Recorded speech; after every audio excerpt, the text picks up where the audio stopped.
Since thousands of years, human makes synology culture and people interact with each other.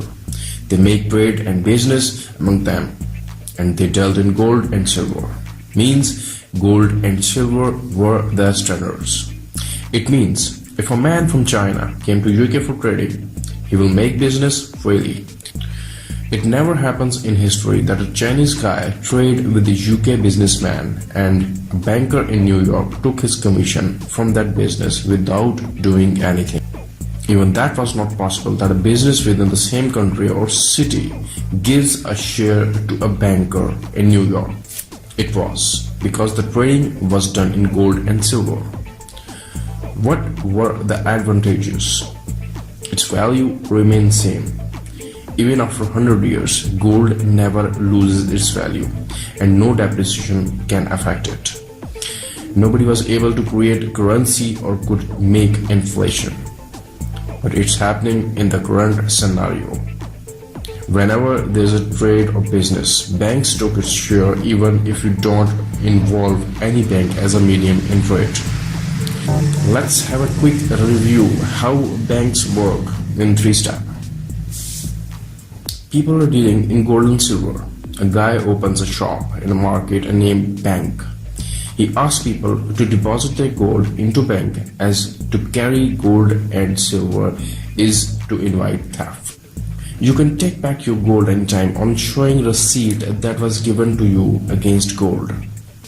People deposit gold in bank and took receipt as they like the idea. Now people are happy in dealing with the receipts rather than gold.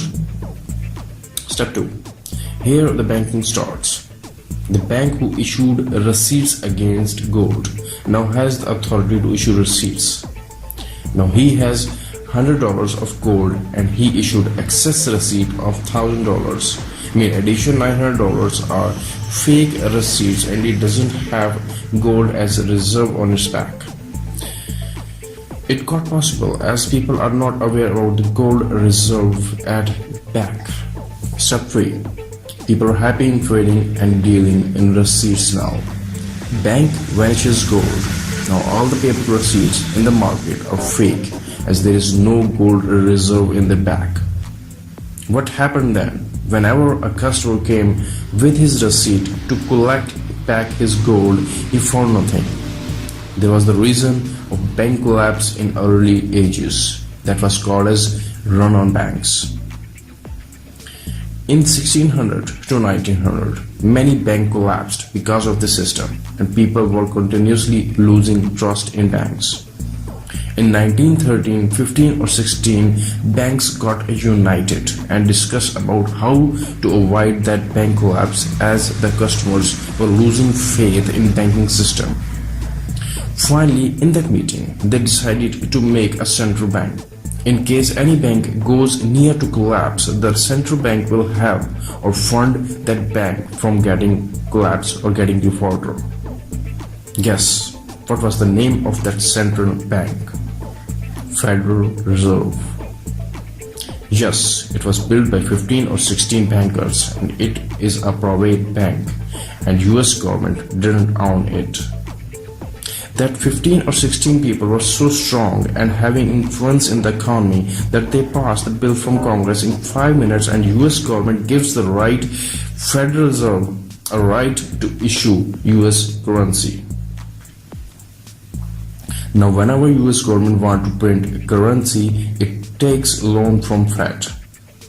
I repeat, Fed is a private organization who is owned by 15 or 16 Jews. Yes, Jews. They take 6% of annual dividend. It's a habit of Jews to make piles of gold and keep them as a reserve.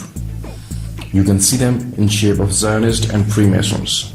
These Jews and Fed has a single motive: to rule the world and to build an antichrist system. For the proof, take American $1 bill and see its backside. You can easily find out the picture of grave of Pharaoh in pyramids, and on the top of pyramids the eye of Antichrist that clearly shows the creed of these people.